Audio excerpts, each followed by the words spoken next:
In today's video lesson, I'm going to show you a device called the pivot. I believe that name came from the great Barry Harris. And what the pivot does is it shifts an octave, okay? You can take one note or two notes or many notes, and basically you just displace them by an octave in either direction, and you have a new version of the idea. So I'm going to use hip lick number 1 to demonstrate it. Here's lick number 1 as written. Okay, I'm going to put the pivot on. I'm going to take that last note and bring it up an octave. Right? So, it's the same idea, but it's different a little bit, right?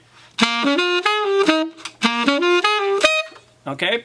I want you to do it. I'm going to go a little slower. I'm going to play it once, and then I want you to just copy me. Okay, I'm going to play the original. 1, 2, 3, 4.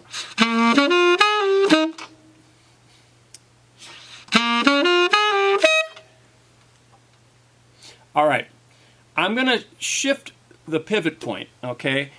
Instead of taking that last note up an octave, I'm going to take the first note up an octave and leave the rest where it was. It's going to sound like this. So instead of going,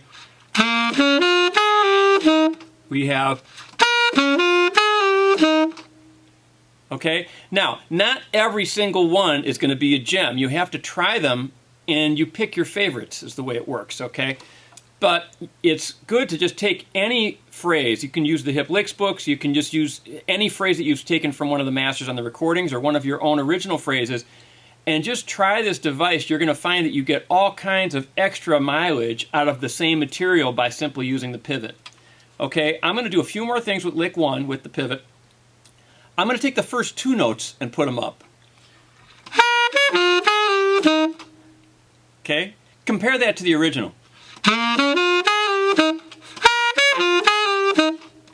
Okay, let's take it to some extremes, okay? I'm going to put the first note of the lick down an octave to hit my low C, and then I'm going to jump up to my middle E flat. So we're covering more range now, right? And I'm going to push it one step even further. Not only am I going to take the first note and put it down an octave, I'm going to take the last note and put it up an octave to the high F. It's going to sound like this. This is reminding me sort of the Eddie Harris approach, where he liked to do that type of thing, where he'd have extreme skips in register. I'm going to do it again slowly, and I want you to see if you can do it. 1, 2, 3, 4.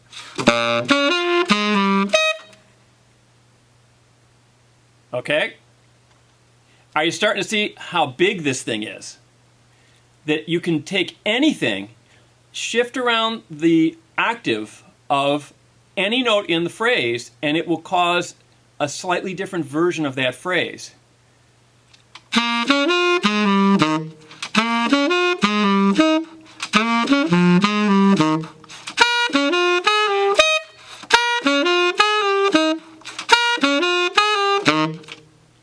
It just gets your hearing more almost like a piano player, because they have such a big range to work with. The saxophone, 32 notes. It's a very small range instrument, and saxophonists tend to keep things in a very narrow range, but this will kind of expand it, and you'll have a wider use of the range of the horn with this. Okay. By the way, did you realize that lick number 6 is actually the same as lick number 1, but with the pivot applied? Because lick number 6 in the hip licks book and lick number 1, they're just in 2 different keys.